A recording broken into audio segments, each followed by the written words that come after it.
मित्रों, आज जैसा कि आपको पता है यूपी बोर्ड परिषदीय परीक्षा 2024 का रिजल्ट आ चुका है और हमारे साथ में है गोपाल विद्यालय। आपको दिख रहा होगा गोपाल विद्यालय इंटर कॉलेज कोरांव प्रयागराज। यह वही विद्यालय है जिसकी स्थापना पूर्व प्रधानमंत्री श्री वीपी सिंह जी ने की थी, राजा मांडा ने की थी। हमारे साथ है सौरभ मिश्र, जिनका प्रदेश की लिस्ट में 8वें स्थान है, 8वीं रैंक है। उत्तर प्रदेश में इनकी 8वीं रैंक है, साथ ही साथ प्रयागराज जिले में इनकी 3री रैंक है। आइए इनसे बात करते हैं। तो सौरभ जी, सबसे पहले आपको ढेर सारी बधाई और शुभकामनाएं। आप अपनी इस सफलता का श्रेय किसे देना चाहेंगे? विद्यालय के अध्यापक तथा आपके परिवार जैसा कि एक बार बता दें आपको पिता कि हमारे भी अध्यापक हैं, हमको भी पढ़ाए हैं, आदरणीय मिश्रा जी उन्हीं के सुपुत्र हैं। तो आप गोपाल विद्यालय में किस क्लास से पढ़ रहे हैं?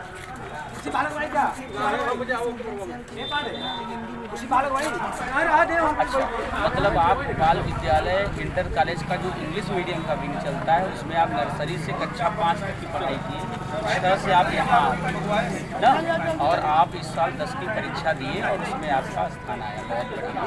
तो आगे अब आप 11 में प्रवेश लेने वाले हैं, तो आपने कौन सा स्ट्रीम चुना है, बायो या मैथ, बायोलॉजी? तो मतलब कुल मिलाकर के आपका जो रुझान है वो मेडिकल फील्ड में जाना चाहते हैं।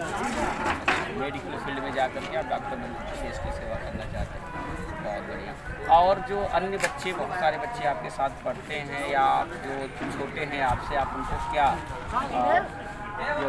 क्या मैसेज देना चाहेंगे कि आप जो है कुल मिलाकर के अगर चाहें, क्योंकि गाँव से आते हैं आप, पिताजी साथ आते थे, साइकिल से आते थे? साथ आना और साथ ही जाना होता था।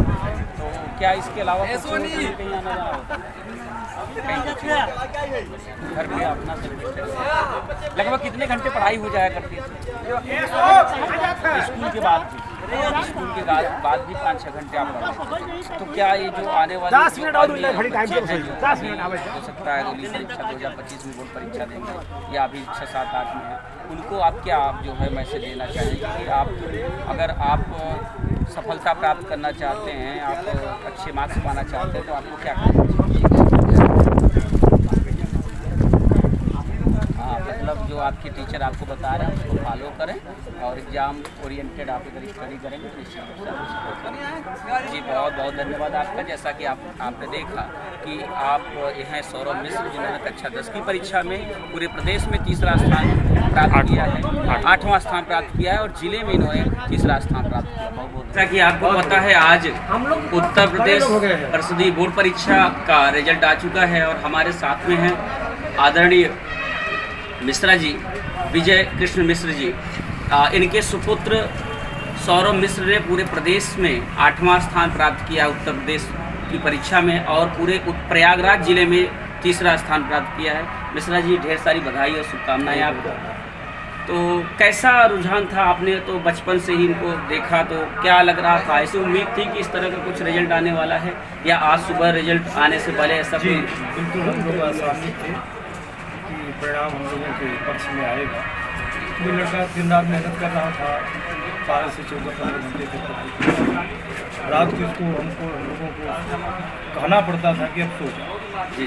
अब तब जाकर ये सोचा, इसलिए उम्मीद तो थी हम लोगों को, लेकिन ये भी थोड़ा सा था कि हो सकता है कि परिणाम कुछ इधर उधर हो जाए। लेकिन उम्मीद थी, 100% थी। हमारे साथी भी तमाम आसानी थी।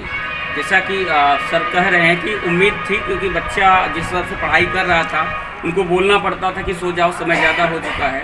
और जैसा बच्चा बता रहा था कि डेली वो बच्चा आपके साथ आना और आपके साथ ही जाना होता, विदाउट कोचिंग, जी बिना किसी कोचिंग इंस्टीट्यूट में जाए और सेल्फ स्टडी के द्वारा इन्होंने जो है इतनी बड़ी मुकाम। तो क्या लगता है कि जो विद्यालय का यहाँ का परिवेश रहा है, विद्यालय क्योंकि आप भी यहाँ कई वर्षों से जो है टीचिंग कर रहे हैं। हमारा विद्यालय आप समझिए न कि केवल कोचिंग करके बच्चे न भी करें तब भी पर्याप्त होता है कि आप लोग पूरे शिद्दत से पढ़ाते हैं। इसमें कहीं भी कोई कोताही नहीं होता कि बच्चा जब कोचिंग करते करेगा तभी निकलेगा। हमारे यहाँ पूरी पढ़ाई होती है और कोचिंग टाइप की पढ़ाई, जैसे कोचिंग में होती है ना, एक एक बच्चे को 1-to-1 पढ़ाई होती है, निश्चित रूप से अभ्यास वर्ग कराया जाता है, इसमें कोई दो राय नहीं है। अभी है कि कोचिंग का पैसा है तो लड़के आज कोचिंग तो कर ही रहे हैं, जरूरी भी है, निश्चित लेकिन रूप कोचिंग से। नहीं करता। जी जी जी जी। जैसा कि सर बता रहे हैं, बच्चा कोचिंग कहीं नहीं जाता था, सेल्फ स्टडी करता था। विद्यालय में जो चीज़ें पढ़ाई जाती थी उसको फॉलो ये करता पर्याप्त था। है, विद्यालय में जो टीचर उसको बताते थे, बच्चा भी बता रहा है कि जो चीज़ें वो बताई जाती थी उसको करते थे। मैं भी यहाँ का विद्यार्थी रहा हूँ, यहाँ के डिसिप्लिन को अच्छी तरीके से समझता हूँ।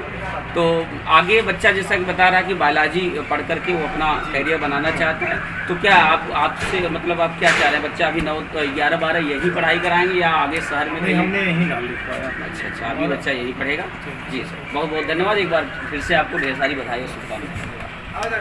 आज अभी मैं आपके साथ हूँ प्रधानाचार्य Gopal Vidyalaya inter college doctor Mohammad Sabid Ali ji आपके साथ हैं। जैसा कि आपको पता है, गोपाल विद्यालय ने सन 1952 से स्थापना के बाद एक समझ लीजिए एक बहुत बड़ी उपलब्धि हासिल की है। टोटल 3 बच्चे प्रदेश की मेरिट लिस्ट में है। उत्तर प्रदेश जो कि एशिया की सबसे बड़ी परीक्षा मानी जाती है, उसमें बच्चे टॉप जो 3 बच्चे हैं ये आपके गोपाल विद्यालय इंटर कॉलेज कोरांव प्रयागराज से हैं। और ज़िले की मेरिट में प्रयागराज में 9 बच्चे हाई स्कूल के और 2 बच्चे इंटर के, टोटल 11 बच्चे मेरिट लिस्ट में हैं। तो एक बार सर को ढेर सारी बधाई एवं शुभकामनाएं। सर, कैसा महसूस कर रहे हैं आज आप? ये पल जो है मेरे लिए, मेरे पूरे विद्यालय परिवार के लिए बहुत ही गौरव के पल हैं। हम लोगों को बड़ी आत्मिक खुशी महसूस हो रही है कि हमारे 3 बच्चे, जिसमें से कि 2 छात्र छात्राएं हाई स्कूल की मेरिट में प्रदेश में स्थान प्राप्त किए हैं। एक ने 8वां स्थान प्राप्त किया है, एक ने 9वां स्थान प्राप्त किया है, और एक छात्र हमारा अभिनव ओझा, उसने इंटरमीडिएट की मेरिट में प्रदेश की मेरिट में स्थान बनाया है।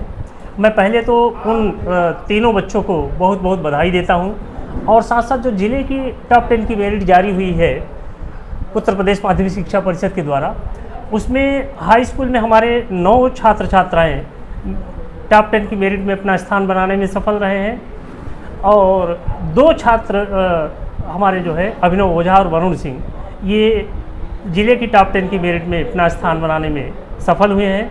मैं उन सभी छात्र छात्राओं को विद्यालय परिवार की ओर से हार्दिक धन्यवाद देता हूं, बधाई देता हूं, उनको शुभकामनाएं देता हूं। जी सर, पिछले बार भी जो है 2023 की परीक्षा में कुल 4 बच्चे मेरिट लिस्ट में आए थे। उससे पहले तो हम लोगों को संभवतः याद नहीं है कि ऐसा कुछ हुआ भी था। तो ऐसा क्या आमूलचूल परिवर्तन किया गया? क्योंकि क्षेत्र में अगर हम इलाहाबाद ज़िले की बात करें, प्रदेश की बात करें, पढ़ाई लिखाई डिसिप्लिन इस विद्यालय को लोग उपमा देते हैं, लेकिन ऐसा क्या परिवर्तन किया गया कि जो बच्चे अभी तक अच्छे तो थे लेकिन मेरिट लिस्ट में नहीं आ पा रहे थे, ऐसा क्या परिवर्तन किया गया? ऐसी कौन सा जज्बा बच्चों में भरा गया जो ये रिजल्ट आ रहा है? देखिए, ये विद्यालय हमेशा से ज़िले की में जो है अपना एक सम्मानित स्थान बनाए हुए है।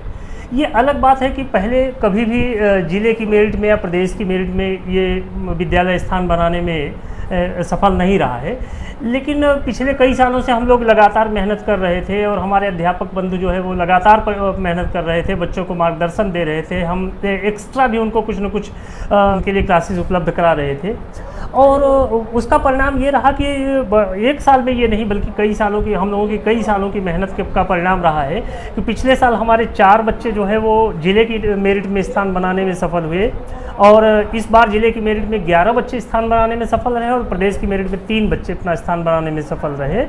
तो कहीं ना कहीं से ये हमारे बच्चों में जो एक प्रेरणा आई है अध्यापकों के द्वारा भरी गई है। अध्यापकों ने प्रेरणा दी कि नहीं, आपको सफल संघर्ष करना है, आपको सफल होना है, और बच्चों ने उसको एक एज ए चैलेंज स्वीकार किया। तो उसका परिणाम रहा है कि हमारे बच्चे जो है वो सफल हो रहे हैं। जी जी सर, निश्चित रूप से, और इसी तरीके से हम लोगों को उम्मीद है, क्योंकि क्षेत्र का जो है इस विद्यालय में गार्जियन अभिभावक जो है एकदम परेशान रहते, किसी तरीके से हमारे बच्चे का एडमिशन हो जाए। आप लोग देखते होंगे जब एडमिशन के समय क्या मारामारी चलती है। एंट्रेंस एग्जाम की जो प्रक्रिया है, वो प्रक्रिया मुझे नहीं लगता 25-30 सालों से जो चली आ रही है, आज भी वही है।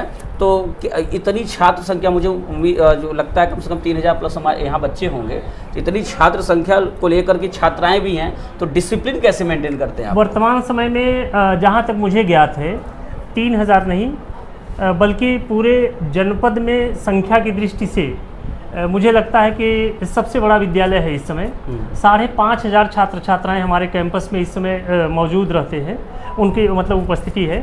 और सबसे बड़ी बात यह है कि हमारा विद्यालय धरातल पे चलता है, हवा में नहीं चलता है, कागज़ पे नहीं चलता है। किसी भी दिन आप आकर के ये देख सकते हैं कि पर डे उन 5,500 में से लगभग 5,000 बच्चे, 4,500 5,000 बच्चे प्रतिदिन उपस्थित रहते हैं। तो एक अनुशासन की व्यवस्था, एक पठन पाठन की व्यवस्था जो है, हम लोग इसको बनाए रखने का प्रयास करते हैं। और इसके लिए हमारी पूरी प्रबंध समिति लगी रहती है, हमारे प्रबंधक जी लगे रहते हैं, उपाध्यक्ष जी लगे रहते हैं। हम लोग पूरा प्रयास करते हैं और हमारे अध्यापक भी सतत प्रयत्नशील हैं। और उसी का परिणाम है कि हमारे बच्चे जो है वो सफल हो रहे हैं। और आगे भी हम उम्मीद रखते हैं कि हमारे जो छात्र छात्राएँ हैं वो और अच्छा परफॉर्मेंस दे पाएंगे। जी दर्शकों, आपको एक बार मैं फिर से बता दूं कि ये वही विद्यालय है जिसकी स्थापना सन 1952 में पूर्व प्रधानमंत्री श्री बीपी सिंह जी ने की थी, राजा मांडा ने की थी। और कभी भी आपको विद्यालय टाइम में प्रेयर से पहले आप आ जाइएगा, पूरा ग्राउंड भरा हुआ मिलेगा। जब पीटी होती है तो वो जो है दृश्य आपको देखेंगे तो लगेगा कि हाँ, कोई विद्यालय इस तरह का है। निश्चित रूप से मैं यहाँ का विद्यार्थी रहा हूँ, यहाँ के डिसिप्लिन को मैंने महसूस किया है, देखा है, और आज भी वो चीज़ें आज भी वैसे ही हैं। तो निश्चित रूप से विद्यालय, ये जो मिली है उपलब्धि, ये सिर्फ विद्यालय की उपलब्धि नहीं है, पूरे क्षेत्र की उपलब्धि है। एक बार फिर से मैं सर को ढेर सारी बधाई और शुभकामनाएं देता हूं और उम्मीद करता हूं इसी तरीके से बच्चों में जज्बा और जोश और जुनून भरते हुए आने वाली पीढ़ी को इसी तरीके से नया रास्ता दिखाते रहेंगे। बहुत बहुत धन्यवाद सर। बहुत बहुत धन्यवाद। और विद्यालय के प्रति जो आप सभी लोगों का लगाव है, पत्रकार बंधुओं का लगाव है, समाज के लोगों का लगाव है, अभिभावकों का जो लगाव है, और उनका जो समय समय पर सुझाव भी प्राप्त होता रहता है, उसको भी हम लोग लागू करने की कोशिश करते हैं। तो मैं एक बार पुनः सभी लोगों को, अपने क्षेत्र के सभी सम्मानित लोगों को, अभिभावक बंधुओं को, बच्चों को और आप सभी लोगों को, पत्रकार बंधुओं को, सभी को जो है बहुत बहुत धन्यवाद देता हूँ।